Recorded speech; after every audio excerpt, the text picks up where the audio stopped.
Bonjour à tous, je suis Sandrine Huynh, diplômée de l'ISFA, donc de l'Institut de sciences financières et d'assurance à Lyon, où j'ai fait un Master 2 en actuariat, après avoir fait une prépa MPSI-MP à Toulouse.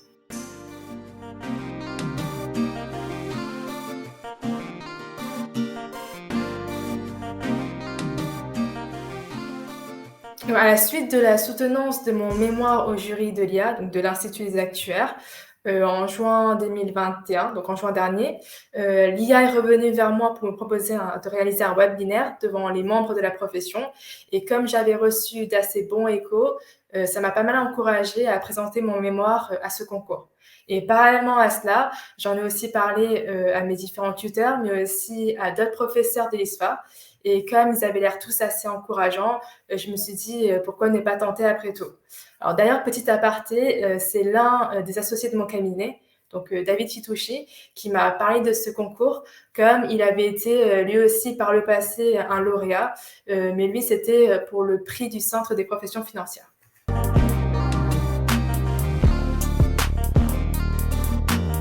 J'ai eu l'immense honneur de recevoir le prix de l'Institut des actuaires lors de la cérémonie de remise des prix du 7 avril 2022.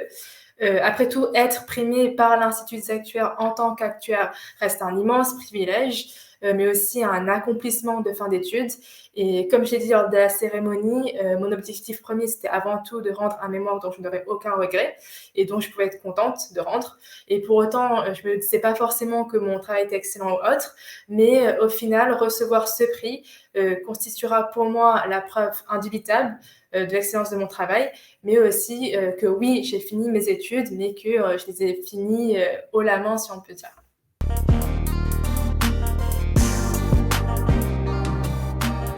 En ce qui concerne le sujet de mon mémoire, alors son histoire est assez simple. Imaginez une petite mutuelle localisée dans une région très précise en France. Sur cette région, elle maîtrise parfaitement ses tarifs, alors que sur le reste de la France, c'est le flou complet. Pour autant, elle souhaite tout de même étendre quelques-uns de ses produits d'assurance santé à une échelle nationale et pour cela, connaître leur prix. Donc, elle se demande comment faire et la réponse que je propose, c'est d'utiliser de l'open data. Mais qui dit open data dit recherche de bases de données et il y en a de multitudes, pas toujours utiles ou alors pas toujours exploitables. Et dans mon cas, j'ai rencontré des soucis de pas assez de données, ce qui arrive assez fréquemment, mais aussi de beaucoup trop de données. Et à ce moment-là, j'ai été forcée de me rendre compte à quel point la recherche scientifique était effectivement liée à l'évolution technologique, parce que sans la machine virtuelle ou tous les langages de programmation actuels, je ne sais pas comment j'aurais fait. J'ai eu aussi des soucis de granularité de données. Donc, je voulais des données tête par tête, comme ce que j'avais l'habitude en fait d'avoir, mais je n'avais finalement que des données agrégées dans les open data par souci d'anonymat. Comme les données en matière de santé sont quand même assez sensibles. Et c'est là que je me suis rendu compte que lors des travaux pratiques à l'ISFA, tout était appliqué finalement sur des données préparées, où tout allait bien.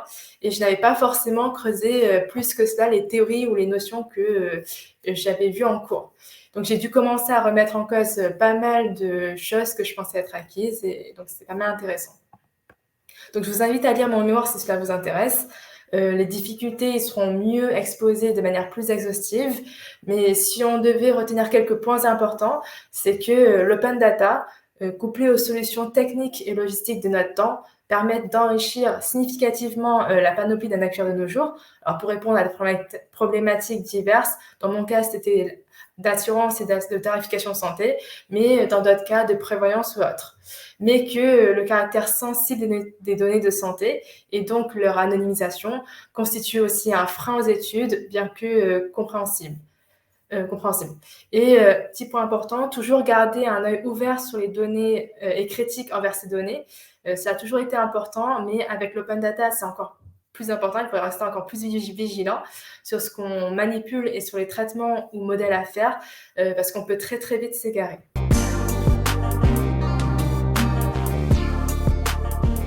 Je suis actuellement consultante junior au sein du cabinet Actuelia à Paris 17, qui m'a accueilli dès mon stage de Master 1. Et comme je m'y plaisais bien, j'y suis restée pour mon alternance, mon année de mémoire et enfin mon premier CDI.